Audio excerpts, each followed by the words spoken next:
आपण आता इथे राहतो, पण आपल्यासारखं अजून दुसरं जग पण असू शकतं का? आणि हा प्रश्न मला जवळपास आय थिंक 5-6 वर्षाची मी असताना मला तेव्हा पडलेला प्रश्न होता. बापरे! लामाफेरा या टॉपिक पासून करायची. याचा उपयोग आपल्याला काय होऊ शकतो? याचा साइड इफेक्ट पण काही होतो का? आता जी मास्टर बुद्धांची इमेज बनवलेली आहे ती खरंच खूप चुकीची आहे. ओके. आपण जे त्यांना बघतो ते तसे नाहीत किंवा ज्या पद्धतीने आता त्यांची ओळख बनवली ती तसे नाहीये. तर प्रॉब्लेम हा होतो की आपण लेखी स्वरूपात काही ठेवत नाही. आपल्याकडे सगळं आहे. सगळं काही आपलंच आहे, पण आपण लेखी स्वरूपात ठेवत नाही. जसं की रेकी सुद्धा आपलीच आहे. बरोबर. बुद्धांचीच एनर्जी आहे ती पण. लामाफेरा ही जगातली सर्वात फास्ट रिझल्ट देणारी मोडॅलिटी म्हणून वापरली जाते. ज्यावेळेस आपण ब्लॅक मॅजिक या वर्ड बद्दल बोलतो, निगेटिव्ह एनर्जी बद्दल बोलतो, तर खरंच ही एक एक्झिस्ट करते का? असेल तर ती ओळखायची कशी? माणसांवर नाही, प्राणी असो, घर असो किंवा अगदी झाड असो, त्या सगळ्यांवर सुद्धा केलं जातं ब्लॅक मॅजिक. ती पूर्ण अशी बेडवरून उचलून आपटत होती स्वतःच खाली. बेडवर झोपवलं होतं. मला सोडा हे रडायला लागली ते काय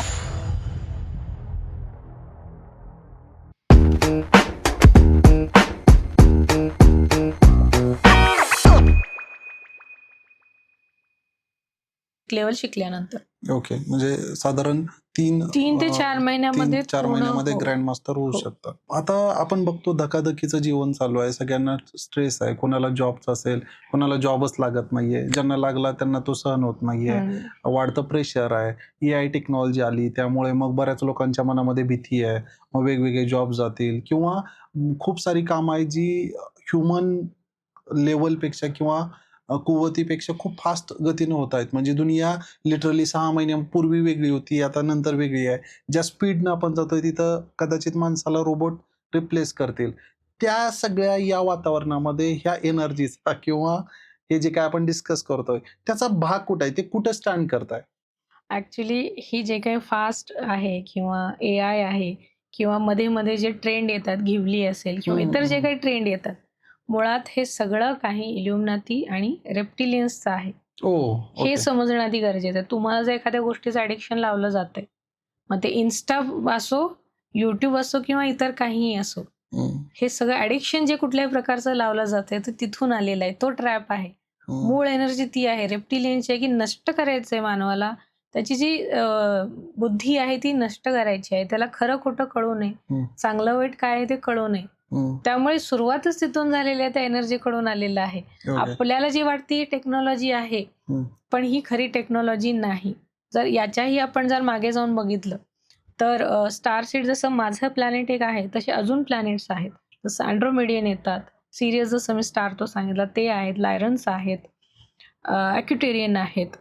हे या सगळ्यांचं मूळ आपल्याला भगवद्गीतेमध्ये सुद्धा सापडतं. बरं. म्हणजे भगवद्गीतेमध्ये भगवान श्रीकृष्णांनी कन्फर्म दिलेलं आहे, हं. या सगळ्या गोष्टींबद्दल. अच्छा.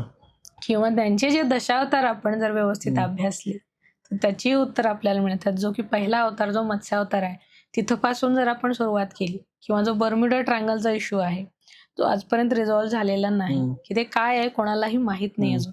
ते शिप्स गायब का होतात किंवा प्लेन्स गायब का होतात? तर त्याचंही डायरेक्टली कनेक्शन जे मिंटागा प्लॅनेट मी सांगितलं, त्याच्याशी आणि भगवान विष्णूंशी जोडलेलं आहे. तर जेवढी टेक्नॉलॉजी आहे, तर ती सगळ्यात आधी आपण जर मागे बघायला गेलो, इजिप्शियन जी संस्कृती होती, त्याच्याही मागे जर गेले, तर अनुनाकी हा टर्म तुम्ही सर्च करू शकता. ॲक्चुअल जो टर्म आहे टेक्नॉलॉजीचा, जो तिकडून आलेला आहे. ओके. खरी टेक्नॉलॉजी म्हणजे हे परत परग्रहवासी आहेत. आपण हे जे काही टेक्नॉलॉजी किंवा ग्रोथ म्हणतोय, हे खेळ आहेत. हे खरंच काहीही नाहीये. आणि आपल्याला जे काही रूल करतायत ते अजूनही एनर्जीच रूल करतीये. पण ती फक्त मोस्टली मेजर क्राउडला जी रूल करणारी एनर्जी आहे ती रेप्टिलियनचीच आहे. टेक्नॉलॉजी हा फक्त एक वरवरचा भाग आहे. जसं दुधाला साय वगैरे ते येते, बदलू तर शकतात काही तसं आहे. दिवसानंतर. ओके. आणि ते कशासाठी आहे टेक्नॉलॉजी पण? तुमचा सगळा डेटा, इन्फॉर्मेशन, सगळी माहिती तुमची घ्यायची आहे. जेणेकरून कोणाला कधीही आपल्या प्रयोगासाठी नेता येतं, ज्यावर त्याचा वापर करता येतो. त्याच्यासाठी हे सगळं वापरले जाते टेक्नॉलॉजी. माणसाच्या प्रगतीसाठी नाहीये ते. आता हे एक्सेप्ट करणं किंवा मान्य करणं बऱ्याच लोकांना अवघड अवघड आहे. जाईल. जसं तुम्ही मगाशी उल्लेख केला भगवद्गीतेबद्दल, आपण बघितलं दशावताराबद्दल तुम्ही बोललात, तर विष्णूचा 9वा अवतार होते गौतम बुद्ध, बरोबर. 10वा अवतार आहे कल्की. आता तुम्ही ज्या इल्युमिनॅटी ग्रुपकडे बोट दाखवताय, तर त्यांना पण माहिती असेल ना हे कल्की त्यांना नष्ट करणार आहे. हो. तर हे कल्की आत्ता कुठे आहे? यांची जर्नी काय आहे? आणि हे एकमेकांना कधी, तुमच्या अंदाजे हे कधी होऊ शकेल की हे समोरासमोर येतील? समोरासमोर येण्यापेक्षा जसं की डिरेक्टली आपल्याकडे रेप्टिलियन समोर येत नाहीत. त्यांनी जसं बरोबर. निवडलंय, तसं कल्की यांनी अवतार कोणाला तरी सुद्धा निवडलं. तसाच आहे. ओके. आम्ही सगळे जसे प्रतिनिधी आहोत आणि माझ्यासारखे अजून खूप सारे लोक आहेत, बरं. की ज्यांना ती जबाबदारी दिली आणि प्रत्येकाला वेगवेगळी अस्त्र दिलेली आहेत. तुम्ही तेच घेऊन उतरायचं तिथे, दुसरीकडे शिरायचं नाही. तसं प्रत्येकाची ज्याची एक्सपर्टीज असेल ते घेऊन तुम्हाला यायचं आहे. आणि जसं की तिसरं महायुद्ध किंवा हे सगळं जे म्हटलं जातं, ॲक्चुअलमध्ये युद्ध नव्हे ते. आत्ता हे जे चालू आहे हे युद्धच आहे. आणि याच्या आधी पण मी बरेच प्रिडिक्शन्स दिलेले आहेत आणि त्या घटना घडलेल्या आहेत, तशाच घडत असतात. वार्षिक प्रिडिक्शन मी देत असते. 2025चं पण मी दिलं होतं किंवा जी कॅलिफोर्नियाची आग वगैरे लागली होती, त्याचंही प्रिडिक्शन मी 2024 मध्ये दिलं होतं, 25 मध्ये घडणार आहे. याच्याशिवाय जे काही प्लेन क्रॅश असतील, ऍक्सिडेंट्स असतील, पूर आहेत, आता लेटेस्ट कालच झालेला आहे बरोबर. उत्तराखंडचा. तर हे सगळे ऑलरेडी दिलेले आहेत, कारण पृथ्वी पूर्णपणे त्यांनी म्हणजे तयारी केलेली आहे की नष्ट होत चाललेली आहे. आणि माणसाला कळत नाहीये की आपण स्वतः सहभागी होतोय त्या सगळ्या गोष्टींमध्ये. हे लक्षात येत नाहीये त्यांच्या. खूप कमी वेळ आपल्याकडे उरलाय, म्हणून पेशन्स का संपले लोकांकडचे, त्याचं कारण हे आहे. कारण बुद्धीला माहित नाहीये, पण आज्ञाला माहित असतं काय बरोबर आहे, काय चूक आहे. त्यामुळे आज्ञाला माहित आहे की माझ्याकडे आता वेळ खूप उरलेला नाहीये. त्यामुळे सगळ्या गोष्टी मला कमी वेळेमध्ये लवकरात लवकर सगळं काही पूर्ण करायचंय. मग ते शिक्षण असेल, लग्न असेल, मुलं असेल, सेटलमेंट, प्रॉपर्टी घेणं, जे काही असेल ते मला लवकर लवकर करायचंय सगळं. म्हणून तुम्ही आता नवीन जन्माला येणारी मुलं सुद्धा बघा, खूप हुशार असतात, खूप कमी वेळेमध्ये सगळ्या गोष्टी शिकतात. आणि आता जे प्रेग्नन्सीचं पूर्वी जे वय दिलेलं होतं तेही खूप मागे गेलंय, किंवा मुलींना पिरियड सुरू होण्याचं वय 12, सुद्धा 14 खूप मागे गेलेलं आहे. तर हे काय आहे, हे जर मागे जाते म्हणजे तुमची जी वयोमर्यादा आहे ती कमी कमी झाली होत आहे. चालले. किंवा जी शारीरिक रचना सुद्धा पूर्वी होती, 7-7 फुटाचे लोक होते आपले पूर्वज. आता कुठे आलंय ते, किंवा नवीन 2000 ची पुढची पिढी बघा तुम्ही, ती शरीराने वेगळी दिसते तुम्हाला. उंची कमी आहे, कमकुवत. हो, वीक दिसतात ते, कारण सगळ्याच दृष्टीने ते कमी कमी होत चाललेलं आहे. आणि हे कन्फर्म असे सायन्स आहेत युनिव्हर्सचे, की वेळ कमी उरलाय तुमच्याकडे आणि खूप त्या वेळेमध्ये. म्हणूनच तुम्हाला अध्यात्माशी जोडणं गरजेचं आहे, युनिव्हर्सल एनर्जीशी जोडा. कारण शेवटी तेच फक्त सोल्स उरतील की जे अध्यात्माशी जोडलेले आहेत, एक सात्विक ऊर्जेची सोबत करतायत, तेच शेवटपर्यंत उरतील. बाकीच्या सगळ्यांना संपून टाकलं जाईल, कारण पुन्हा एकदा पहिल्यापासून सगळं सुरुवात करायची आहे. बरोबर. आता जसं लामाफेरा ह्या टेक्निक बद्दल आपण बोलतोय, तर लामाफेरा अशी क्विकली यूज केली जाऊ शकते का? समजा फॉर एक्झाम्पल माझ्या लाईफमध्ये काहीतरी इन्सिडेंट झालाय आणि त्याचा माझ्या मनावर परिणाम आहे. तो मग एखादा घरातला व्यक्ती जाणं असेल, रिलेशनशिपमध्ये ब्रेकअप असतील, जॉब जाणं असेल सडनली, किंवा एखादा असा अटॅक येतोय, कोणी अननोन व्यक्ती येतो. आता मी लँड या विषयामध्ये आहे, रिअल इस्टेटमध्ये. अननोन चॅलेंजेस रोजच येतात. म्हणजे कोणतर माफिया उभा राहतो, पोलिसांच्या तक्रारी येतात, कोणतर थर्ड पार्टी एंट्री करतं एखाद्या डीलमध्ये, जे की एक्सपेक्टेडच नव्हतं लास्ट मिनिटपर्यंत. आणि मग अशा एन नंबर ऑफ पॉसिबिलिटीज असू शकतात. प्रत्येकाच्या आयुष्यात त्यांच्या प्रायोरिटीज आणि त्याप्रमाणे त्या वेगळ्या असू शकतात. त्याचा जो लेवल आहे, काही लोकांना ते सहज पचलं पण जाऊ शकतं, ते यूज टू झालेले आहेत. काही लोकांसाठी अगदी या गोष्टीमुळे महिना व्यसनाच्या आधारे जाणारी पिढी पण आहे, किंवा ड्रग्स वगैरे हे कन्झ्युम करणं सुरू होतं बऱ्याच लोकांचं. कारण तसं खूप सोपं वाटत असतं वरवर, पण एखाद्याच्या आयुष्यावर सुसाईड पर्यंत जाऊ शकतात बरीच लोक.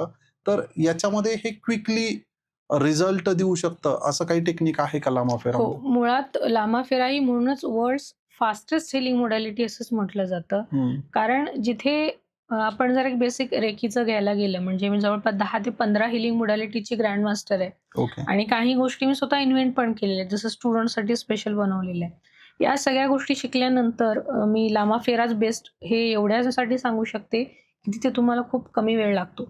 एक रेकीचं सेशन नॉर्मल तुम्हाला घ्यायचं आहे, तर प्रत्येक चक्रावर जर काम करायचं असेल तर कमीत कमी 3 मिनिटं तुम्हाला थांबावं लागतं हिलिंगसाठी. म्हणजे तुमचे 7 चक्र आहेत, 21 मिनिटं झाली. म्हणजे एक अर्धा तास तुम्ही पकडून चला. पण तेच तुम्ही लांबा फेऱ्यामध्ये 10 ते 15 मिनिटं तुम्हाला पुरेशी आहेत कुठलाही ब्लॉकेज काढण्यासाठी. ओके. जसं की आता तुम्ही जमिनीबद्दल सांगितलं. तर जमिनीसाठी तरी लांबा फेरा हे बेस्ट आहे. तुम्हाला कुठल्या सगळ्यात जास्त त्रास देणाऱ्या ज्या गोष्टी असतात, काही खूप चिकट असतात, काही रिजिड लोक असतात किंवा कधी-कधी सपोर्ट मिळत नाही किंवा काहीतरी मेजर ब्लॉकेज अडकून बसलेला आहे. एखादं काम होत नाहीये. अशा सगळ्या ठिकाणी आपण जमिनीनं सुद्धा हिलिंग देऊ शकतो.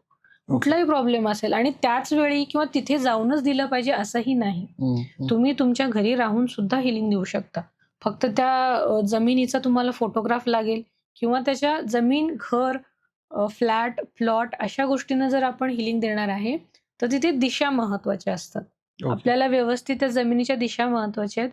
त्यानुसार आपण आपल्या घरी राहूनच तेवढ्याच बेसवर हिलिंग देऊ शकतो. म्हणजे असं नाही की प्रत्येक ठिकाणी त्या लांब ठिकाणी मला गेलंच पाहिजे किंवा एखाद्या व्यक्तीला पण तिथे लांब जाऊनच दिलं पाहिजे असं नाही. डिस्टन्स हिलिंग पण सेम काम करतं.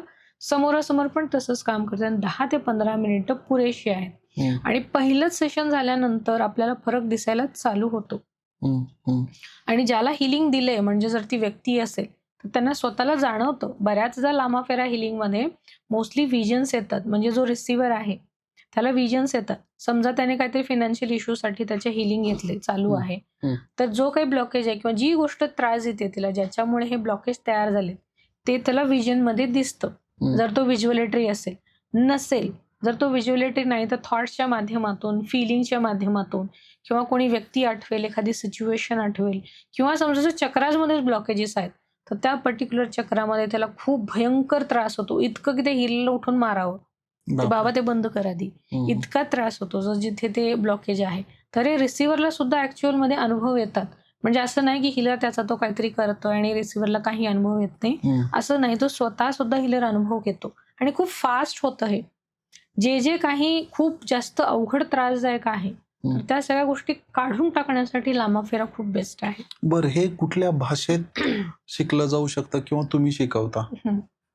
आत्ता जर शिकण्याचं म्हणत असाल तर मुळात मराठी माणसासाठी हे सगळेच विषय खरंच खूप नवीन आहेत. किंवा जसं मी टॅरो कार्डपासून जसं मी बोलणे सुरू केलं. मला सुरुवातीला टॅरो कार्ड म्हणजे काय, इथपासून मी सुरुवात केली होती. तेव्हा कुठे आत्ता मराठी लोकांना टॅरो कार्ड म्हणजे काय, त्याचा उपयोग काय हे माहीत झालं. सेम तसंच लांबा फेऱ्याचं पण आहे, की मराठीमध्ये लांबा फेऱ्याबद्दल कोणी बोललं जात नाही, शिकवलं जात नाही आणि मराठी लोक याच्यापासून लांब राहिले म्हणून. एखादी चांगली गोष्ट आहे, नेमका मराठी माणूस त्याच्यापासून लांब राहतो. म्हणून माझं शिकवण्याचा जे प्रेफरन्स असतो तो मराठी ठेवलेला आहे. इव्हन मराठी नोट्स मला त्यांना बनवताना मला स्वतःला पण खूप त्रास होतो. कारण त्याचा ओरिजिनल डेटा माझ्या गुरुकडून येताना सुद्धा तो वेगळ्या भाषेत होता. मला प्रत्येक गोष्ट मग ती सोपी करून मराठीमध्ये ट्रान्सलेट करून देणं, ते सिम्बल्स मराठीमध्ये शिकवणं सगळं. या सगळ्या गोष्टीच मला मराठीमधून कराव्या लागतात आणि मला आवडतं ते मराठीमधूनच.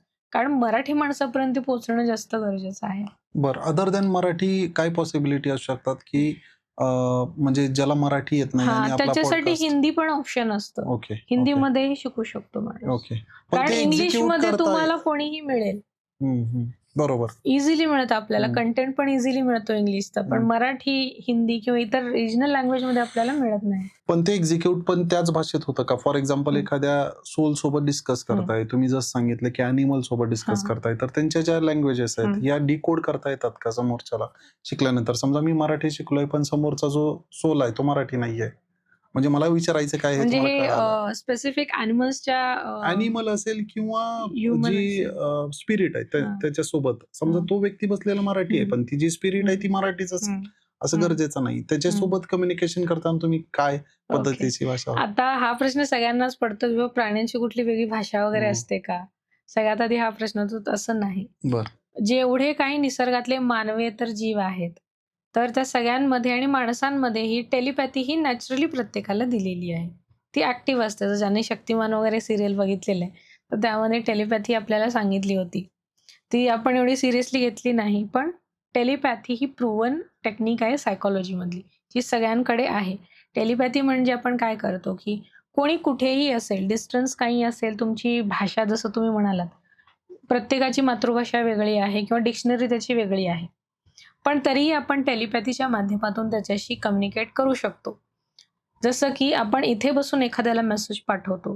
तो तुम्हाला तिकडून रिप्लाय करतो. ऍक्च्युअल टेलिपॅथी अशीच काम करते.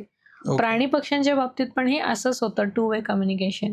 त्याचं शरीर आत्ता काहीही असेल, प्राणी, पक्षी, झाड, किडे, कीटक, तुम्ही ज्या प्रकारे त्याच्याशी बोलता तो तसाच बोलेल. जसं की समजा एखादा प्राणी जो आहे तो आहे चायनामध्ये. आता आपला आणि चायनाचा काही संबंध संबंध नसतो, ती नाही. भाषा काही बरोबर. संबंधच नाही. पण आपल्याला तिथल्या कुठल्यातरी प्राण्याशी बोलायचं आहे, तर त्याला पण आपली भाषा मराठी येत नाही. हम्म. मग इथे युनिव्हर्सची लँग्वेज असते, तो सेन्सेसच्या माध्यमातून कम्युनिकेट करेल. मग ते व्हिजन्स असतील किंवा वेगवेगळे सेन्सेस येणं आहे, काही थॉट्स असेल, म्हणजे युनिव्हर्स अशाच भाषेमध्ये कम्युनिकेट करतो ऍक्च्युली. ओके. या सगळ्या ज्या भाषा आहेत त्या ह्युमन मेड आहेत, माणसाने बनवलेल्या भाषा आहेत त्या. आपण गरज आणि सोयीनुसार. पण युनिव्हर्सची अशी भाषा नाही. तो वेगवेगळ्या फॉर्ममध्ये कम्युनिकेट करतो. त्यामुळे तुम्हाला या भाषा येणं गरजेचं नाही. तुमचे सगळे सेन्सेस मॅटर करतात. जसं की मी लामाफेराबद्दल सांगितलं, की तुमची पर्सनॅलिटी जर व्हिज्युअली ट्री असेल, तर तुम्हाला व्हिजन्स दिसतील. मग सायकॉलॉजीमध्ये व्हीए पर्सनॅलिटी शिकवलं जातं. ओके. ज्यामध्ये आपली पर्सनॅलिटी कुठली आहे हे शिकवलं जातं. ती जर कळाली, आपलं अख्खं आयुष्य सुधारतं. आपलंही असेल किंवा मुलांचंही असेल. आपली पर्सनॅलिटी कुठली असेल त्यानुसार आपण सगळं ग्रहण करत असतो. व्हिज्युअलिटरी असेल तर व्हिजन फॉर्ममध्ये आपल्याला सगळं रिलेट होतं. ऑडिटरी असेल तर आवाजाच्या फॉर्ममध्ये. जसं की खूप जणांना सतत म्युझिक ऐकण्याची सवय असते किंवा म्युझिक ऐकलं की रिलॅक्स वाटतं किंवा म्युझिक ऐकत काम करण्याची सवय असते किंवा कोणाचे तिखट कान असतात, खूप छोटे-छोटे आवाज ऐकू येतात. मोस्टली स्त्रियांचे कान तिखट असतात, की खूप बारीक आवाज पण त्यांना ऐकू येतात, जे कोणी ऐकत नाही किंवा कधी-कधी कोणाच्या मनातलं पण कळतं. तर हे तिखट कानवाले असतात ऑडिटरी. आणि जे कायनेस्थेटिक असतात, जे मोस्टली ज्यांना ऍक्टिव्हिटी हवी असते काही ना काही. जसं की लिखाण करणं आहे, ड्राईव्ह करणं आहे, चालणं आहे, ट्रेकिंग वगैरे प्रकार आहेत. हे सगळं कायनेस्थेटिकमध्ये येते. ही पर्सनॅलिटी मॅटर करते आणि या माध्यमातूनच आपल्याला युनिव्हर्स कम्युनिकेट करत असतो. ओके. मग ही अशी भाषा असते. त्यामुळे वेगळी अशी काही भाषा नाही. हा जर हेच ह्युमन स्पिरिटच्या बाबतीत जर म्हणाल, तिथे मात्र फरक पडतो. ओके. ह्युमन स्पिरिट ज्या लेटेस्ट जी त्याची भाषा होती मृत्यूपूर्वी, त्या जेव्हा तो येईल तो त्या भाषेमध्येच मोस्टली बोलतो. ओके. पण समजा जर तो अटॅक करणारा नाहीये किंवा नॉर्मल आहे त्याच्या प्रवासातला, तर तो आपल्यासारखा मग बोलतो आपल्या भाषेमध्ये. जर मी मराठी बोलतेय, तर तो मराठीमध्ये रिस्पॉन्ड करेल. पण जर झपाटलेले जे केसेस असतात किंवा अनैसर्गिक मृत्यू झालेले जे असतात, ते मोस्टली त्यांच्या मूळ भाषेमध्ये बोलतात. ती कुठलीही असू शकते. तर हा फरक असतो. माणूस आणि ह्युमन स्पिरिट आणि ॲनिमल्सची आपण जेव्हा बोलतो, तर हा फरक असतो. बरं. पॉडकास्टच्या पुढच्या याच्यामध्ये मला डिस्कस करावं लागेल, की टाईम ट्रॅव्हल ही गोष्ट काय आहे? बेसिकली मी बऱ्याच पॉझिटिव्ह वेनं ऐकलं. हे XYZ संत आहेत, ते एका वेळेस 4 ठिकाणी आहेत. किंवा मी एक सीरियल बघितली होती कोरियन, ती मला खूप रिलेट झाली, की हे असं असू शकतं पॅरलल वर्ल्ड, की तिथं तो व्यक्ती आहे आणि त्याचा असा एक दरवाजा आहे, तिथून तो इकडं या जगात येऊ शकतो. आपल्या इथे असे सोल्स असतील किंवा लाईव्ह जगणारी लोकं पण असतील, ज्यांच्याकडे त्याची चावी आहे किंवा त्यांना माहिती आहे. पण ते पब्लिकली अवेलेबल नाहीये किंवा बरीच लोकांना काही घेणं-देणं पण नाहीये, खरं सांगायचं तर. आपण अशा टॉपिकवर बोलतोय, जे अर्धी लोकं न्यू असतील किंवा अर्धी बिलीव्हच नाही करणार. बघितल्यावर पण त्यांना हे बरोबर. पटणारच नाही, की हे काय बोलले अर्धा तास, 1 तास. तर ह्या जो पॅरलल वर्ल्ड आहे, त्याच्यामध्ये तुमची बॉडी एकच आहे. पण तुम्ही 2 वेगवेगळ्या ठिकाणी असू शकता, 3 ठिकाणी असू शकता किंवा तुम्ही इथे आहे, पण तुम्ही ॲक्चुअल तिकडं काय चालू आहे ते कळतं, बघता, पार्टिसिपेट करता, तुम्ही हे करता. तसं मग ते देवाच्या बाबतीत पण असू शकेल, ते एखाद्या भूताच्या बाबतीत पण असू शकेल. एखाद्या आता बिझनेस वर्ल्डमध्ये मी हे बघितलंय ॲक्चुअलमध्ये, की बाबा प्रत्येक सक्सेसफुल व्यक्तीच्या मागे कोणतरी एक, बाबा म्हणणार नाही मी त्याला, पण असं एक कोणतरी एक व्यक्ती आहे, एक व्यक्ती आहे, ज्याच्या गाईडलाईनवर किंवा रोड मॅपवर तो व्यक्ती पुढे चालतोय. मग तो जे सांगेल ती पूर्व दिशा, हे याचं मन म्हणत असेल किंवा याची बिझनेस स्ट्रॅटर्जी म्हणत असेल, हे चुकतंय, हे होतंय, पण तो त्याला फॉलो करतो, ब्लाइंडली फॉलो करतो, एकदम सरेंडर केलेलं असतं. तर मग ही जी लोकं असतात, यांना कशाचा जास्त अट्रॅक्शन असतं. फॉर एक्झाम्पल पैसा वगैरे. कारण समोरच्याचा व्यक्तीला ज्यांना ते गाईड करतात, ते हवं ते देऊ शकते. म्हणजे त्या लेव्हलला ते पोहोचलेले असतात. पण त्यांना त्याच्यात इच्छाच नाही. म्हणजे ताकद तर एवढी आहे, की सगळं मिळवू शकतात, पण इच्छाच नाही, की हे सगळं घेऊन काय करायचंय. पण ती त्यांचं जे काही हे असतं, वागणं बोलणं असतं, ते साध्या माणसासारखंच असतं. असं अगदी माझ्यासमोर देव उभा आहे आणि त्याची काहीतरी एक अवाढव्य बॉडी आहे, मोठा दिसतोय, असं नाहीये. साधा व्यक्ती आहे, पण त्याला पलीकडलं कळतं किंवा आपण म्हणू शकत नाही मन कवडा, फक्त मनातलं कळतं. पण तो तो जे प्रॉब्लेम बघतोय किंवा सोल्युशन, फॉर एक्झाम्पल मी एका व्यक्तीला भेटलो होतो, त्यानं सांगितलं की आज कारच चालवू नको. आणि म्हणजे हे माझ्या बाबतीत नाही, माझ्या एका स्टुडंट बाबतीत झालं मेंटरशिपच्या. आणि तो त्या दिवशी कळला आणि ॲक्सिडेंट झाला. आता हे त्या व्यक्तीनं फोन करून सांगितलं होतं. हं. आता हे त्याला काय माहिती किंवा तो एक इन्सिडेंट पण असू शकतो. असं नाही की त्याला कळालंच असेल, पण त्यानं अलर्ट केलं होतं. एवढं मला लक्षात आलं, की बाबा या व्यक्तीनं एक XYZ ॲक्टिव्हिटी सांगितली, जी की ती अव्हॉइड करणं गरजेचं होतं आणि ते जीवावर बेतलं असतं. तर असं काही असतं का? म्हणजे क्वेशन सुरू होतो पॅरलल हं. वर्ल्ड आहे का? एक्झिस्ट हं. करतं का? असेल तर कोण लोक प्रवास करतात का? येतात का? जातात का? तुमच्या जे काही हं. तुमचे ऑब्झर्वेशन असतील, तुमच्या काही केस स्टडीज असतील हं. आणि मग याच्यामध्ये आपला रोल काय असतो? म्हणजे कॉमन व्यक्ती समोरचीची ताकद खूप जास्त असते ना, आपण आपल्याला प्रोटेक्ट कसं करू शकतो? Wait. If you are investor or industrialist looking for clear title agriculture or industrial plot across Pune, Mumbai and Konkan region, then do contact us for verified legally clear land parcels. हमेशा याद रखिए, land is limited. अगर आपने नहीं खरीदा तो वो किसी और की अमानत होगी. अगर आपको अपनी लैंड बेचनी है या खरीदनी है तो डिस्क्रिप्शन बॉक्स एंड कमेंट में लिंक दी है, उस पर क्लिक कीजिए, फॉर्म सबमिट कीजिए, हमारी टीम आपको कॉन्टैक्ट करेगी. Thank you. ओके. जसं की पॅरलल वर्ल्ड जसं म्हणालात किंवा इथेच राहून वेगवेगळ्या ठिकाणी जाणं आहे. तर याचा उल्लेख आपल्याला गुरुचरित्रामध्ये पण मिळतो. ओके. जसं की नृसिंह सरस्वतींना 8 वेगवेगळ्या ठिकाणाहून दिवाळीच्या दिवशी प्रत्येकाने घरी बोलावलं होतं त्यांच्या भक्तांनी. आणि त्यांना मठात पण राहायचं होतं त्या दिवशी. प्रत्येक 8 जणांच्या घरी गेले ते आणि मठात पण होते त्याच वेळेला. ओके. किंवा जर आपण साईबाबांच्या बाबतीत बघायला गेलो, तर त्यांना आजार झाला होता आणि त्यावेळी त्यांनी जाताना बायजाम्मा आणि बाकीचे जे काही लोक होते त्यांच्या सेवेमध्ये, तर त्यांना ते सांगून गेले होते, की 3 दिवस माझं शरीर जे आहे ते तुम्ही जपून ठेवा, मी परत येईपर्यंत. कारण जर माझं शरीर नष्ट झालं तर मी नाही येऊ शकणार. तर हे जे काही होतं, हे ॲस्ट्रल प्रोजेक्शन याला म्हटलं जातं, की आपलं आत्ताचं जे हे आहे हे स्थूल शरीर आहे. हे सोडून आपला आत्मा बाहेर निघतो आणि तो दुसऱ्या डायमेन्शन्समध्ये जातो. त्यालाच ॲस्ट्रल प्रोजेक्शन म्हटलं जातं आणि तो वेगवेगळ्या ठिकाणी फिरतो तेव्हा. आणि जसं साईबाबाही गेले होते, तो आजार बरा करण्यासाठी म्हणून गेले होते आणि 3 दिवसानंतर पुन्हा आले, तो आजार त्यांचा बरा झाला होता. किंवा जर आपण नवनाथ कथासार बघतो, तर तिथले पहिले जे नाथ आहेत मच्छिंद्रनाथ, तर तिथे त्यांना एक जबाबदारी अशी दिलेली होती, की एका राज्यामध्ये उत्तराधिकारी नाही आणि त्या राजाची डेथ होणार आहे, तुम्हाला तिथे जायचं आहे. पण जोपर्यंत गोरक्षनाथ आणि मच्छिंद्रनाथ पोहोचतात, तोपर्यंत राजाची डेथ झालेली असते, प्रेत सरणावर रचलेलं असतं.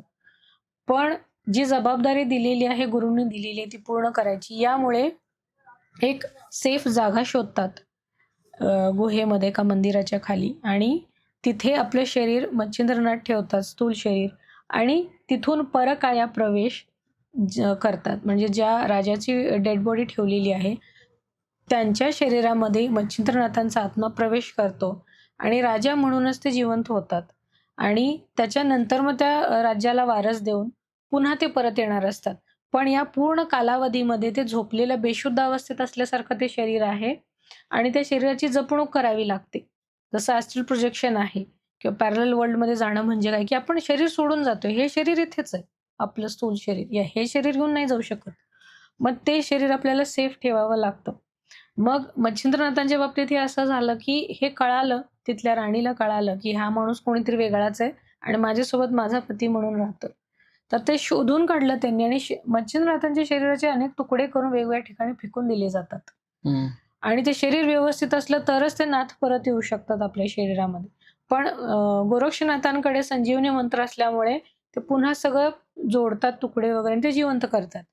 तर ॲस्ट्रल प्रोजेक्शन म्हणजेच काय आहे? हे सगळं याचीच उदाहरणं मी तुम्हाला सांगितली, की हे आपलं स्थूल शरीर आहे, हे आपण इथेच ठेवतो आणि आपल्या सूक्ष्म शरीराने आपण दुसरीकडे जाऊ शकतो, जातो. आता हे कोण जाऊ शकतं? ज्यांची स्वतःची आध्यात्मिक साधना ही उच्च कोटीची आहे.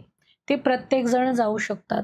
तिथे ॲक्टिव्हिटीज करू शकतात. तिथल्या ॲक्टिव्हिटीचे परिणाम इथे ॲक्चुअलमध्ये दिसतात, अनुभवायला येतात. आणि काही अंशी, काही प्रमाणात आपण जी काही वेगळी स्वप्न बघतो, रुटीन लाईफमधली नाही, काही वेगळी स्वप्न बघतो, त्यावेळेही आत्मा आपला जो आहे तो वेगवेगळ्या डायमेन्शन्समध्ये फिरत असतो. म्हणून कधी-कधी अर्थ कळत नाही आपल्याला, की हे कुठलं आहे? याचा अर्थ माहीत नाही. मी हे बघितलेलं नाहीये किंवा एखादा चेहरा असतो, हे कोण आहे? माहीत नसतं.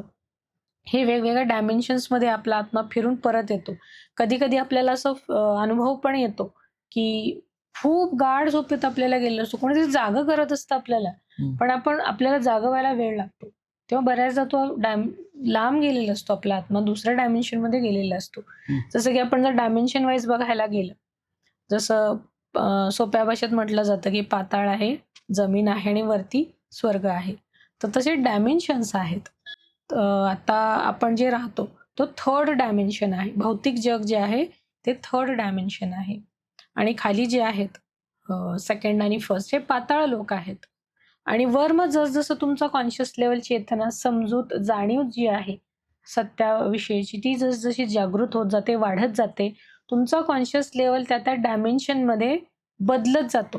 म्हणजे तुमच्यामध्ये कुठेतरी जागरण होतं, की बाबा हे जे चाललंय हे चुकीचं आहे.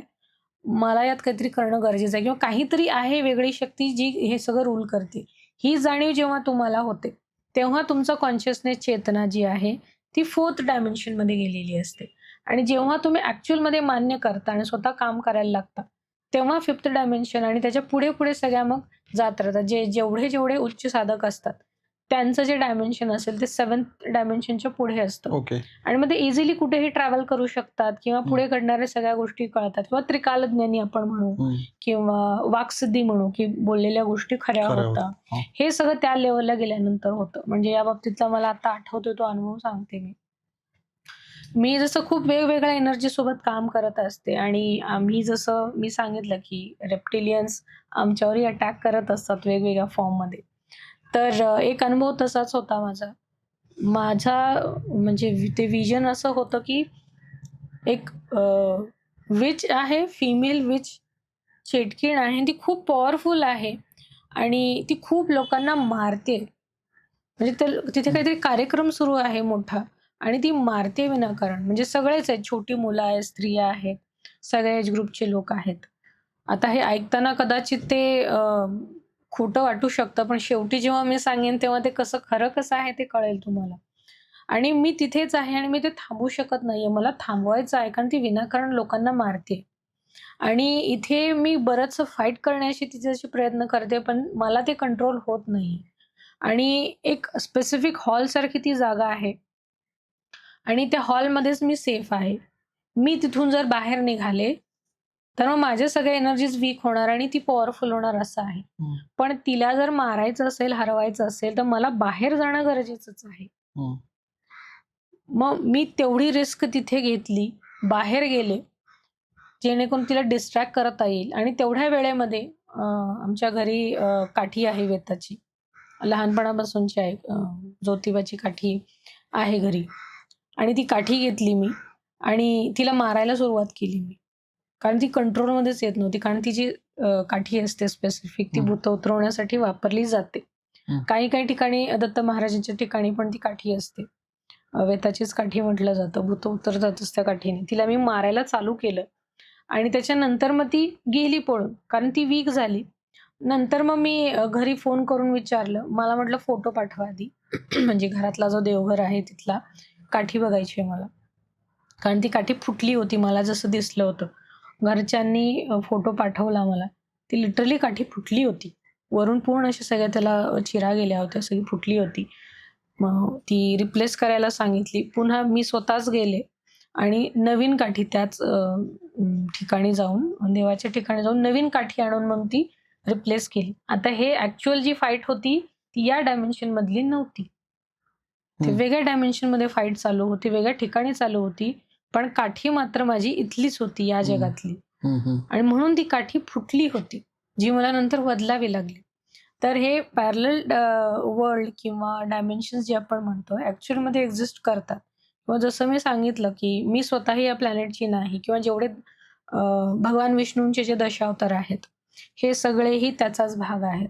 किंवा जर आपण गीता व्यवस्थित वाचली त्यामध्ये त्यांनी स्पष्टपणे दिलेलं आहे, की जेवढे काही ग्रह आहेत, मग फक्त पृथ्वी नाही, इतर ग्रहसुद्धा जे आहेत, त्यावर जेवढे जीव राहतात, त्या सगळ्याचं संचालन सुद्धा मीच करतो, तो सुद्धा मीच आहे. हे सुद्धा त्यांनी क्लिअरली त्यामध्ये दिलेलं आहे एका अध्यायामध्ये. त्यामुळे सगळ्या गोष्टी एक्झिस्ट करतात किंवा टाईम ट्रॅव्हल जसं तुम्ही म्हणालात. आत्ता मी जे माझा अनुभव सांगितला हा टाईम ट्रॅव्हलच आहे बरोबर. किंवा साईबाबांचा जो अनुभव होता तो टाईम ट्रॅव्हलच आहे किंवा जेवढे काही संत होऊन गेलेले आहेत किंवा विभूती आहेत, ते सगळे टाईम ट्रॅव्हल करतात. कारण त्यांचं आयुष्यच तसं असतं, की भौतिक जगात ते कुठे अडकलेले नाहीये. किंवा आम्हीही जेव्हा आध्यात्मिक या गोष्टी फॉलो करतो, आम्हालाही ते नियम लागू होतात. खूप गोष्टी तुम्हाला परमनंटली सोडून द्याव्या लागतात. खूप सारे सॅक्रिफाइसेस तुम्हाला करावे लागतात. कारण जसं आपण वर चढत जातो, खूप गोष्टी आपल्याला फेकून द्याव्या लागतात. पाठीवर आपण खूप सारं ओझं घेऊन एका डोंगराच्या टोकाशी आपण नाही जाऊ शकत. हं. त्यामुळे भौतिक जगातल्या जेवढ्या काही गोष्टी असतील, त्या तुम्हाला सोडून द्याव्या लागतात. सॅक्रिफाइसेस खूप करावे लागतात. म्हणजे माझ्याकडे येतात रीडिंगला, मला दिव्यदृष्टी पाहिजे. काय करू सांगा? म्हणजे मला सांगायचं काय हा पण प्रश्न पडतो. अरे बाबा इतक्या इझिली ते नाही नाही मिळत. मिळत. हो. खूप गोष्टी आहेत, त्याच्यासाठी साधना आहेत, करायच्या आहेत. आयुष्य पणाला लावावं लागतं.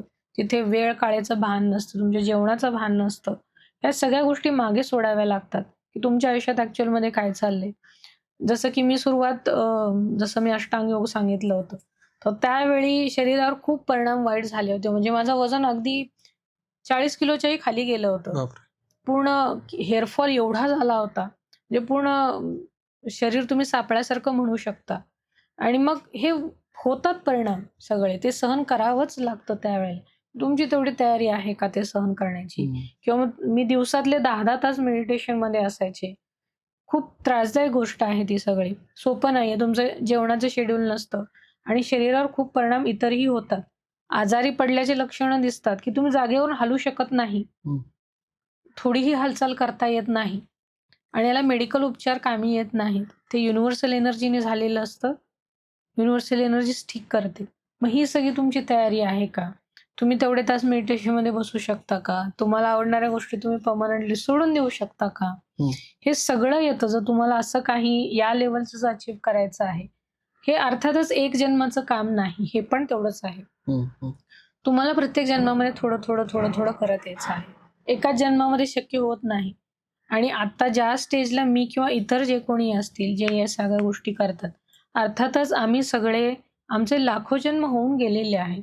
खूप वर्ष साधना झालेली आहे. जसं मास्टर बुद्धांशी माझं कनेक्शन जे आहे म्हणजे लामाफेराशी मी का जोडले गेले ते कारण तेच आहे. कारण असं काही कारण नव्हतं, की मास्टर बुद्धांशी मी जोडले जाईन.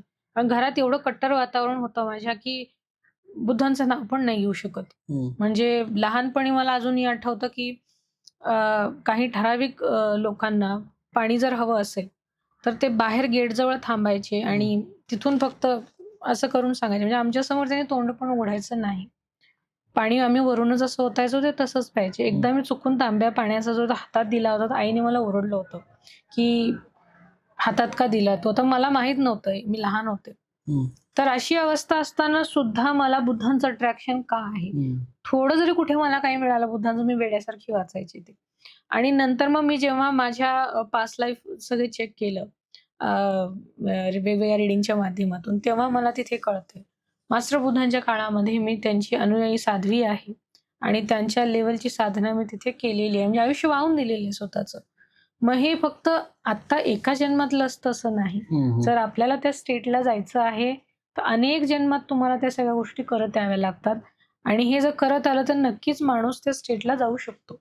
ओके. मला पुढे जाताना असं विचारायचं आहे, की पुनर्जन्म ही कन्सेप्ट जी आहे, बऱ्याच वेळेस अ, काही गोष्टी जसं म्हटलं, की आता हे थोडंसं कोरिलेट करावं लागेल लोकांना पण, ऑडियन्सला, की बाबा ज्यावेळेस वेगवेगळ्या डायमेन्शन्समधून एखादा जीव बोलतोय, तर काही निरोप द्यायचा असतो, मेसेज द्यायचा असतो किंवा काही कन्वे करायच्या असतात गोष्टी. ऑफ कॅमेरा तुम्ही त्या तुमच्या बॅचच्या एका केस स्टडीबद्दल बोलला होता, की ते वडील आले होते आणि ते हं. गेले काही कारणास्तव. तर हे पुनर्जन्म कन्सेप्ट एक्झिस्ट करतं का? एक्झिस्ट करतं का म्हणजे आहे, पण प्रत्येकाचे ओपिनियन वेगळे आहेत आणि त्याला एक्सप्लेन करण्याची पद्धत पण वेगळी आहे. तुमच्या लेखी पुनर्जन्म काय विषय आहे? तो फक्त विशिष्ट एका फॅमिली पुरताच मर्यादित आहे का? त्याच्याच फॅमिलीमध्ये येऊ शकतो का?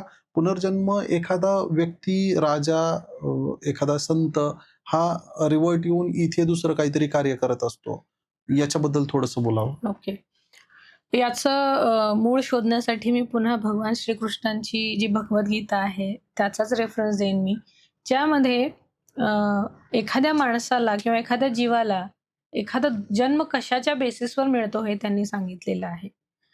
तर त्याचप्रमाणे जसं 7 चक्र आपल्या शरीरामध्ये आहेत, प्रत्येक गोष्ट आपल्या चक्राशी निगडीत आहे. मग तो स्वभाव असेल, आवडी-निवडी असतील किंवा त्याच्या एकंदरीत हेल्थ कशी असेल, फायनान्शियल कंडिशन, सगळं काही चक्रामध्ये दिलेलं आहे आणि आपल्या जन्माचा डेटाही तिथेच आहे. किंवा याच्या सोप्या भाषेत जर बघायला गेलं तर आपल्या सबकॉन्शियस माइंडमध्ये सगळ्या मेमरीज सेव्ह असतात. कधी-कधी आपल्याला स्वप्न पडतात किंवा कोणाकोणाला देजावूचा अनुभव येतो. जसं की अरे, हे मी कुठेतरी बघितलंय आधी किंवा या माणसाला मी बघितलंय किंवा ठिकाणी मी बहुतेक येऊन गेलोय. याला देजावू म्हटलं जातं. तर हे सगळं कशामुळे होतं? किंवा काही-काही ठिकाणं, काही चेहरे स्वप्नात आपल्याला रिपीटेडली सुद्धा दिसत असतात. तर हे कशामुळे? आपल्या मेमरीज आहेत.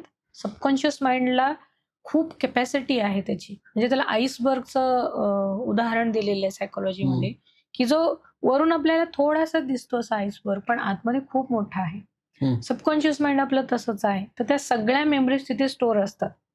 आणि आता आपल्या आयुष्यात ज्या काही घटना घडतात, जे कोणी आपले आई-वडील आहेत किंवा भावंड आहेत, आपले करिअरमधले लोक आहेत, हे सगळे कोण आहेत? किंवा एखाद्याला काहीही कारण नसताना आयुष्यात त्रास कशामुळे होतात? ती व्यक्ती सात्विक जगते, कोणाशी भांडण नाही, वाद नाही, आपलं आयुष्य जगायचं. तरीही त्याच्या वाट्याला खूप त्रास का येतात? एकही गोष्ट आयुष्यात धड होत नाही. एकाच्या मागे खूप पैशांचे खूप प्रॉब्लेम लागलेले आहेत. कष्ट करतो तो माणूस, प्रामाणिकपणे कष्ट करतो. एलिजिबिलिटी आहे, सगळं आहे, पण पैसा येत नाही. किंवा एखाद्याच्या घरी सतत मृत्यू होत राहतात, अपमृत्यू होत राहतात. एखादा आजार खूप त्रास देतो. सायन्सकडेही त्याचं उत्तर नाही.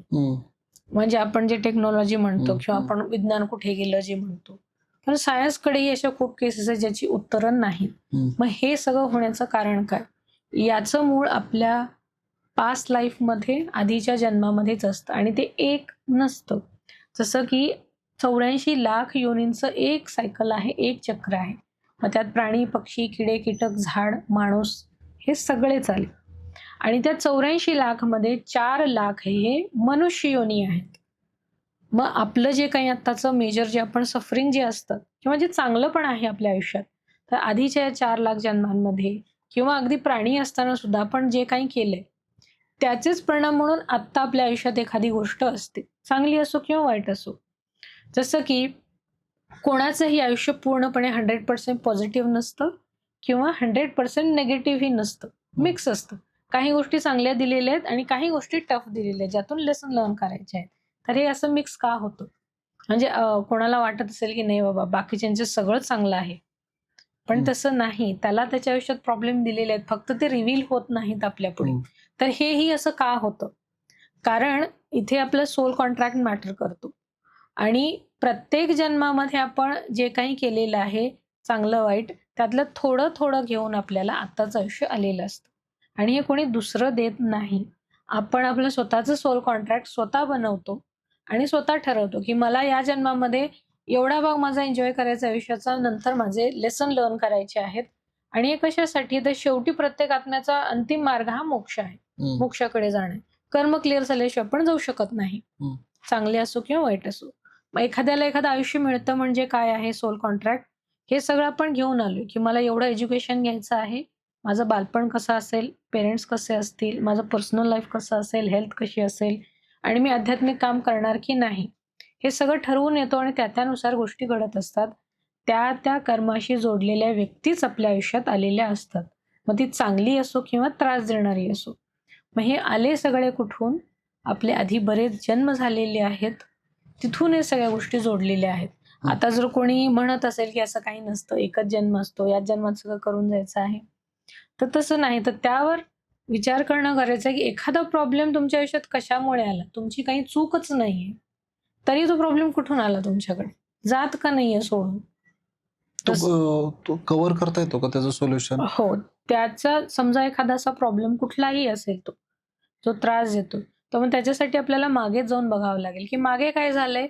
म्हणजे आत्ता प्रॉब्लेम आलेला आहे. थोडक्यात काय आहे, की भविष्य एक्झिस्ट करत नाही खरं तर. पास्ट एक्झिस्ट करतो. प्रेझेंट एक्झिस्ट करतो फक्त. ओके. कारण प्रेझेंटच एक आहे गोष्ट. तुम्ही काल जी गोष्ट केली त्यानुसार तुमचं प्रेझेंट आहे आणि आत्ता जे कराल त्यानुसार तुमचं फ्युचर घडणार आहे. हं. त्यामुळे प्रेझेंट फक्त एक्झिस्ट करतं. युनिव्हर्समध्ये पण टाईम सुद्धा एक्झिस्ट करत नाही. हं. ते टाईमलेस आहे. टाईम हा फक्त आपल्यासाठी असतो. तर याच्यासाठी म्हणून आपल्याला आपले आधीच्या जन्माचे रेकॉर्ड्स बघावे लागतात, चेक करावं लागतं, की तिथे काय केलंय मी नेमकं? म्हणून मला हा त्रास सहन करावा लागतो. मग त्याच्यासाठी वेगवेगळी माध्यमं आहेत. जसं की आकाशिक रेकॉर्ड हे सेफ माध्यम आहे आणि जे सगळ्यांसाठी अवेलेबल आहे. जसं PLR पास्ट लाईफ रिग्रेशनमध्ये काही लिमिटेशन्स येतात, की त्या व्यक्तीला स्वतःला त्याची पास्ट लाईफ दाखवली जातात. पण प्रत्येक व्यक्ती तेवढी एलिजिबल नसते किंवा त्याची कॅपॅसिटी नसते बऱ्याचदा. काही जण घाबरतात सुद्धा, नको बाबा. म्हणजे माझे स्वतःचे पण काही फ्रेंड्स असे होते, की मी म्हटलं मी तुझं पास्ट लाईफ रिग्रेशन करू. घाबरले ते म्हटले, "मला नाही जायचं मागे. मला भीती वाटते." मग हे जर असं असेल तर आपण त्याचं पास्ट लाईफ रिग्रेशन नाही करू शकत. हं. कारण त्या बर्थमध्ये आपण स्वतःला स्वतः बघतोय, तिथे आपण काय वागतोय, काय करतोय आणि शेवटी त्याचा मृत्यू पण दाखवला जातो. हं. मग इथे पण माणूस बऱ्याचदा घाबरतो स्वतःचा घाबरतो, बरोबर. मृत्यू बघून. हं. मग हे सगळे लिमिटेशन्स आकाशिक रेकॉर्ड्स रीडिंगमध्ये येत नाहीत. किंवा एक तुमचा जन्म झाला, तर पुढचा जन्म तुम्हाला लगेच मिळेल असं नाही. मध्ये प्रवास आहे त्याला. जे काही कर्म केले त्याचा हिसाब-किताब करत तुम्हाला जायचं आहे. त्यानुसार तुमचं डिसाईड होईल पुढे काय होणार आहे. मग हा मधला जो कालावधी आहे हं. किंवा तुमचे कार्मिक लेसन तुम्ही लर्न पण केले आणि समजा तुमचा सोल कॉन्ट्रॅक्ट तसा आहे, की एक ठराविक वर्षानंतरच मला जन्म घ्यायचा आहे ठराविक ठिकाणी. मग मधल्या वर्षामध्ये या सगळ्या कालावधीमध्ये तुम्ही कुठे होता? तुमचा आत्मा काय करत होता? जसं लाईव्हज बिटवीन लाईफ आपण जे म्हणतो. हं.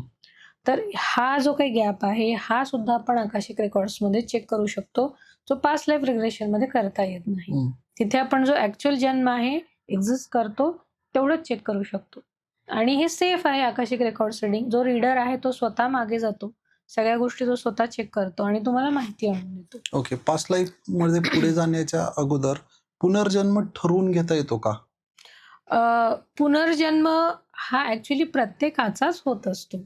नाही, आणि तो ते ठरवून रिपिटेटिव्ह मला त्याच हां, फॅमिलीमध्ये जायचंय, याच हां. व्यक्तीचा हं. वंशज व्हायचा असं हो. होऊ शकतं का? काही केसेसमध्ये होऊ शकतं. समजा तुमचं जर त्या फॅमिलीसोबत किंवा त्या व्यक्तीसोबत जर कर्म बाकी आहे आणि ते कर्म पूर्ण होण्याआधीच जर तुमचा मृत्यू झाला कुठल्याही कारणाने, हं. तर तुम्हाला इझिली एक्सेस पण मिळतो आणि तुम्ही ठरवून पुन्हा तिथेच येऊ शकता. ओके. आणि अशा खूप केसेस आहेत सुद्धा, की हं. ज्यांचा लगेच रिव्हर्ट झालेला पण आहे. हं, हं, हं. कर्म बाकी असेल तर ऑफकोर्स इझिली मिळतं. बरं. पास्ट लाईफबद्दल तुम्ही बरंचसं सांगितलं. तर हे आकाशिक रेकॉर्ड्स तुम्ही जसं म्हणताय, हे काय आहे? बेसिकली ही एक विद्या आहे, ही एक तंत्र आहे, काळी जादू आहे? कारण बऱ्याच लोकांसाठी हा टर्म नवीन आहे, हं, आमच्या प्रेक्षकांसाठी. हं. तर हे असतं काय? हे कोण करतं? याच्यासाठी काय करावं लागतं? बऱ्याच वेळेस लोकांच्या मनामध्ये येईल, की हे सगळं करण्यासाठी संन्यास घ्यावा लागेल, घर सोडून जावं लागेल. नाही, मला आहे तो वेळ देता येत नाहीये. हे बघणार कुठे? हं. बरं, हे समोरचा माझ्या गोष्टींचा गैरवापर करणार नाही हां. कशावरून? मी माझा ॲक्सेस का हं. देऊ? असं बरेचसे क्वेशन्स असतील. तर हे पास्ट लाईफमध्ये जाण्यासाठी तुमचं काही म्हणजे असं एक पर्टिक्युलर जसं तुम्ही मगाशी किटचा उल्लेख केला, हं. तर तसं काही किट वगैरे असं काही हं. डेव्हलप केलंय का आपण? ओके. नाही, आकाशिक रेकॉर्ड रीडिंगसाठी असं किट वगैरे असं काही लागत नाही. बरं. एक प्रॉपर ट्रेन्ड हीलर किंवा आकाशिक रेकॉर्ड रीडर आणि हीलर. आकाशिक रेकॉर्डचं हीलिंग वेगळं येतं. हं. तर आकाशिक रेकॉर्ड्स रीडर आणि हीलर हे रेकॉर्ड्स ओपन करू शकतो. पण आपले रेकॉर्ड्स जे आहेत, कोणाचे जर आपण रेकॉर्ड ओपन करतो, त्याची परमिशन लागते. हं. कोणाच्या परमिशनशिवाय आपण तो जो काही सिक्रेट डेटा आहे, त्याचा तो ॲक्सेस नाही करू शकत. आणि आपले स्वतःचे मास्टर पण असतात इंडिव्हिज्युअल. जसं एक लायब्ररीचा लायब्ररियन असतो, तसे आपले मास्टर असतात आणि त्या मास्टरच्या परमिशनशिवाय आपल्याला कोणाचेही रेकॉर्ड्स मिळत नाहीत. आणि त्या मास्टरच्या वरतीही मग आकाशिक लॉर्ड असतात. आता आकाशिक रेकॉर्ड म्हणजे काय? जसं की त्या शब्दामध्येच आहे, आकाशिक रेकॉर्ड. आपलं शरीर जे आहे ते पंचतत्वांनी बनलंय त्यामध्ये आकाश हे सुद्धा एक तत्व आहे. हम्म. आणि आपल्या शरीरात जी सप्तचक्र आहेत, त्या चक्रांचं सुद्धा एक एक तत्व आहे. जसं की मूलाधार चक्र आहे त्याचं पृथ्वी तत्व आहे. स्वादिष्टांचं जलतत्व आहे. मणिपूरचं जे आहे अग्नी तत्व आहे. अनाहत जे आहे ते वायू तत्व आणि 5वं राहतं विशुद्धी चक्र, त्याचं आहे आकाश तत्व. तर बेसिकली वरवर सांगताना असं सांगितलं जातं, काही जण म्हणतील 5th डायमेन्शनमध्ये रेकॉर्ड सेव्ह असतात किंवा 6th मध्ये असतात, पण ॲक्च्युअलमध्ये ते आपल्या थ्रोट चक्राशी मागच्या बाजूला रेकॉर्ड आपले सेव्ह असतात, कारण ते आकाश तत्व आहे. आकाशिक हा शब्दच मुळात त्या तत्वानुसार शब्द बनलेला आहे आणि तो इंग्लिशमध्येही तसाच वापरला जातो. आकाशिक रीडिंग म्हणजे मराठी असो, इंग्लिश सेम आहे, कारण ते तत्वाचं नाव आहे. आणि याची बरीच उदाहरणंही आपल्याला पाहायला मिळतात, की हे काही बाहेरून कुठून अचानक कुठून काहीतरी आलंय, असं नाही. हेही आपलंच आहे आणि पूर्वीपासून आपल्याकडे आहे. जसं भगवान श्रीकृष्णांचा जेव्हा जन्म होणार होता, आकाशवाणी झाली होती. जीसस ख्रिस्ट यांचा जन्म होणार होता तेव्हाही आकाशवाणी झालेली होती. आणि श्रीपाद श्रीवल्लभ यांचा जन्म होणार होता, तर त्याच्या काही तासापूर्वी सुद्धा आकाशवाणी झालेली होती. तर हे आकाशवाणी म्हणजे काय आहे? एक आकाशिक लॉर्ड आहे, त्यांच्याकडून आलेले ते शब्द आहेत. आणि आकाशिक लॉर्ड ही खूप सिनियर पोझिशन आहे, ज्यांच्या अंडर पूर्ण आकाशिक लायब्ररी येते, म्हणजे ज्यांच्याकडे सगळ्यांचा डेटा अवेलेबल आहे. आता आकाशिक रेकॉर्ड म्हणजे काय? जसं मी बऱ्याचदा सोल कॉन्ट्रॅक्ट हा शब्द मगाशी वापरला. तर आकाशिक रीडिंगमध्ये, रेकॉर्ड्समध्ये हे सगळे सोल कॉन्ट्रॅक्टचा डेटा असतो, की आपले सोल कॉन्ट्रॅक्ट आपण काय बनवले, त्यानुसार वागलं का? की नाही वागलं तर मग तिथे दुसरं काय केलंय का? त्यामुळे दुसरे काही प्रॉब्लेम तयार झाले का? किंवा ज्या कारणासाठी आपण सोल कॉन्ट्रॅक्ट बनवले, जो लेसन आपण घेतला, म्हणजे एखादी डिफिकल्ट सिच्युएशन आपण निवडली, तर तो लेसन लर्न केलाय का? नसेल तर मग का नाही केलं? हा सगळा डेटा आकाशिक रेकॉर्ड्समध्ये असतो. आता रेकॉर्ड ओपन करताना जसं मी सांगितलं, की परमिशन मॅन्डेटरी आहे, त्याशिवाय आपण ॲक्सेस नाही करत. तर तिथे प्रेयर असते आधी, एक छोटीशी प्रार्थना, एक म्हणजे परमिशन देण्यासाठी, की बाबा मी परमिशन देतोय रीडरला, की माझे रेकॉर्ड तू ॲक्सेस करू शकतो. तसंच रीडरला पण प्रेयर करावी लागते. आम्हाला आकाशिक मास्टर्स, आकाशिक लॉर्ड यांची पण परमिशन घ्यावी लागते, वर जाण्यासाठी, त्या डायमेन्शनमध्ये जाण्यासाठी. तिथे गेल्यानंतर लायब्ररीमध्ये मग मास्टर आपल्याला आकाशिक रेकॉर्डचं बुक देतात. प्रत्येकाचं जे बुक असेल ते वेगवेगळं दिसतं आणि सेम माणसाचं जरी आपण रेकॉर्ड ओपन केले, तर पुढच्या वेळी ते तसंच दिसेल असं नाही. ते चेंज पण होतं, कारण आकाशिक रेकॉर्डची खासियत एक अशी आहे, की जेव्हा ते रेकॉर्ड ओपन केले जातात, त्यांचं नॅचरली हीलिंग चालू होतं. म्हणजे जे प्रॉब्लेम्स आहेत ना, ते ऑटोमॅटिकली हळू बरे व्हायला, रिकव्हर व्हायला चालू होतात. मग ते म्हणून पुढच्या वेळेला वेगळं दिसतं, बऱ्याचदा वेगवेगळं दिसतं. आणि मास्टर्स जे असतात ते कोणीही असू शकतात. काही इंडियन्स पण असतात, काही फॉरेनर्स पण असतात. जसं की कोणाचे श्री स्वामी समर्थ असतात, गजानन महाराज असतात, साईबाबा असतात, महादेव हे असतात. कोण आहेत? हे आकाशिक मास्टर असतात. म्हणजे यांच्यावर आकाशिक लॉर्ड आहे हो, का? हो. ज्याला ओके. आपण सुप्रीम पॉवर म्हणू शकतो. ओके. तर आता मला तुम्ही मगाशी उल्लेख केला, की टाईम हा टाईमलेस आहे किंवा याच्यावर कोणाचं बंधन नाही, कंट्रोल नाही. मला असं वाटतं, की मृत्यू हे जर अंतिम सत्य असेल, तर मग प्रत्येक देवाचा पण जन्म झाला आणि मृत्यू झाला आणि तो त्यांचा मृत्यू थांबवू शकला नाही. पण टाईम कंट्रोल करता या सगळ्या गोष्टीला. आता तुम्ही म्हणताय, की हे अस्तित्वात नाही, पण टाईमच अस्तित्वात आहे. बाकी सगळं आपण एक म्हणू शकतो, की व्हर्च्युअलिटी आहे. आभास आहे तो, असं वाटतं. कारण दशावतार ऑलरेडी डिसाइडेड आहेत आणि त्या फेजमध्ये तो व्यक्ती येतो, तो सगळ्यात स्ट्रॉंग आहे, ज्यानं शत्रूला हरवलंय. मग ते कुठलाही अवतार असेल, अगदी गौतम बुद्धांचा पण असेल, पण त्यांनी सो कॉल्ड याच्यामध्ये या जगाचा निरोप घेतला. तर तिथं ती काय म्हणता येईल, त्यांची जर्नी संपली आणि ते पुढच्या जर्नीकडे निघाले.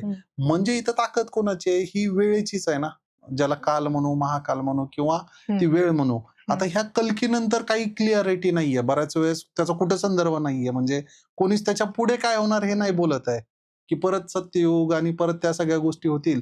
पण हा जो काल आहे हा कॉन्स्टंट आहे. हा सगळं बघतोय. जसं तुम्ही म्हणत असाल, की वेगवेगळे ग्रह आहेत. त्यांना पण बघणारा एक कोण तर कॉन्स्टंट आहे.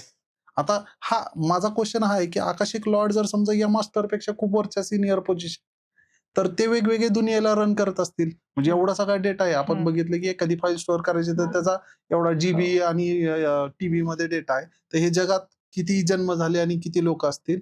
मग याच्यामध्ये या लॉर्ड बद्दल कुठं बोललं गेलंय का? किंवा हे कोण आहेत? आणि असे आता आपण स्वामी समर्थांचं किंवा यांचं उदाहरण घेतो. हे मानणारे आपण महाराष्ट्रातले लोक आहेत. हम्म. तसं प्रत्येक लोकल हो. एरियामध्ये त्यांचे त्यांचे गुरु असतील, त्यांच्या भावना असतील, श्रद्धा असेल आणि यांच्या वर कोणतरी आहे म्हणजे तो व्यक्ती कोणतर अति सुप्रीम पॉवर काहीतरी म्हणूया, की जे जगालाच बनवतंय किंवा जगातल्या सगळ्या गोष्टी कंट्रोल करतायत. तर त्यांच्याबद्दल काही सांगता येईल? सुप्रीम एनर्जी जी आहे त्याला कुठलंही नाव किंवा फॉर्म, आकार, शेप काहीही नाहीये. ती लाईट फॉर्ममध्ये आहे. ओके. त्यामुळे त्याला नाव नाही आणि अर्थातच त्यात आपण जसं दत्त स्वरूप बघतो किंवा जे दत्त स्वरूपाचे फॉलोअर्स का आहेत? त्याचं कारण हे आहे कारण तिथे सर्व एनर्जी एकत्रित आहेत. निर्माता पण आहे, पालनकर्ता पण आहे आणि डिस्ट्रॉय पण आहे. ही एकत्रित जी एनर्जी जी आहे, तीच एनर्जी तुमची सुप्रीम पॉवरकडे जाते. तिथे सगळं आहे. ती नष्ट पण करू शकते, सांभाळू पण शकते आणि सगळं संपल्यानंतर पुन्हा घडवू पण शकते. हं. तर ती त्रिदेवांची शक्ती आणि त्रिदेव म्हणजे फक्त ते त्रिदेव नाहीये. त्यांच्या फेमिनाईन एनर्जीज सुद्धा सोबत आहेत. कारण जोपर्यंत ती आदिमाया तुमच्या सोबत नाही, तुम्ही नवीन काहीही घडवू शकत नाही, पालन-पोषणही करू शकत नाही आणि संपवू शकत नाही. हं. त्यामुळे या सगळ्या आदिमाया आणि जे आता मी सांगितलं महादेव असोत, ब्रह्मदेव असोत किंवा भगवान विष्णू असोत, ह्या सगळ्यांचं एकत्रित स्वरूप असलेली ती सुप्रीम एनर्जी आहे. त्याला फॉर्म नाहीये पण. ती लाईट फॉर्ममध्ये आहे. ओके. आता हे हिंदू धर्माच्या बाबतीत झालं. हं. काही ऑडियन्स हं. दुसऱ्या हं. धर्माचे असू शकतात किंवा त्या हं. प्रभावाखाली असू शकतात. त्यांच्याकडे वेगळीच मान्यता आहेत. हं. तर त्यांच्यासाठी हे कोण असू शकेल हं. मग? आता बऱ्याच जसं की जर आपण काही स्पेसिफिक इतर कम्युनिटीज घेतल्या, त्यांच्या बऱ्याच कम्युनिटीमध्ये त्यांची जी दैवी शक्तीची कल्पना आहे, ती लाईट फॉर्ममध्येच आहे. त्याला कुठलीही मूर्तीचं रूप नाही. जसं की मुस्लिम असतील, त्यांच्याकडे मूर्तीपूजन नाही किंवा एक परफेक्ट फॉर्म नाही. पण एक सुप्रीम एनर्जीला ते विश्वास ठेवतात. दुसरी गोष्ट अशा बऱ्याच पारसी समाज असेल किंवा ज्यूइश असतील.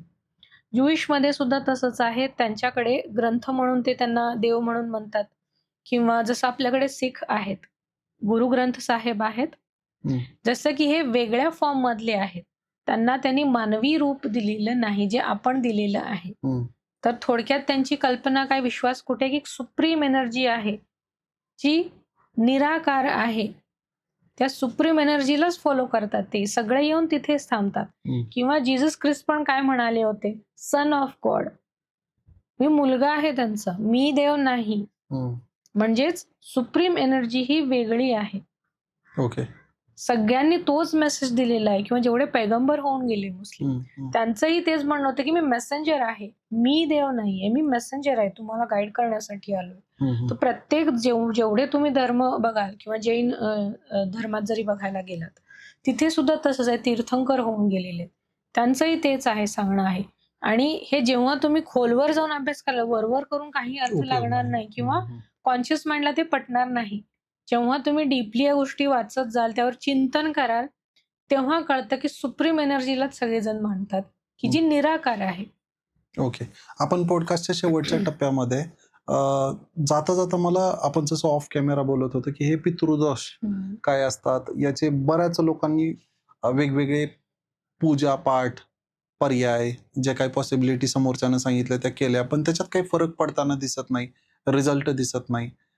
वेगवेगळ्या लोकांना वेगवेगळे अनुभव येतात.